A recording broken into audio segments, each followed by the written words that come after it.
ఆంధ్రప్రదేశ్ రాష్ట్ర గౌరవ ముఖ్యమంత్రి వర్యులు గౌరవనీయులు శ్రీ నారా చంద్రబాబు నాయుడు గారు ఈ కార్యక్రమం వద్దకు విచ్చేసి ఉన్నారు. మీ అందరి కరతాళ ధ్వనుల మధ్య వారికి సాదర స్వాగతం సుస్వాగతం తెలియజేస్తూ ఉన్నాం. రాష్ట్ర పేదరిక నిర్మూలన సంస్థ సౌజన్యంతో జిల్లా గ్రామీణాభివృద్ధి నిర్వహిస్తున్నటువంటి ఈనాటి కార్యక్రమం అఖిల భారత డ్వాక్రా బజార్ సరస్ 2026.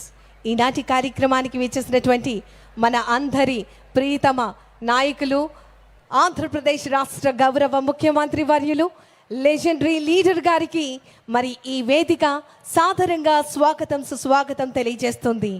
విచ్చేసినటువంటి గౌరవ ముఖ్యమంత్రి వర్యులు వారిని మన ట్రెడిషన్ సంస్కృతి సాంప్రదాయమైనటువంటి కళారూపాలతో స్వాగతం పలుకుతున్నటువంటి దృశ్యాలను మనం చూస్తూ ఉన్నాం. ప్రతి ఒక్కరి యొక్క మహిళ జీవితంలో వెలుగులు నింపే విధంగా ఇంత చక్కటి కార్యక్రమానికి శ్రీకారం చుట్టి వారి చేతుల మీదుగా ఈరోజు ఆంధ్రప్రదేశ్ రాష్ట్ర ప్రభుత్వం గుంటూరు నగరంలో సరస్ 2026 కార్యక్రమానికి శ్రీకారం చుట్టేందుకు ముఖ్య అతిథిగా ఈ కార్యక్రమం వద్దకు విచ్చేయబోతూ ఉన్నారు.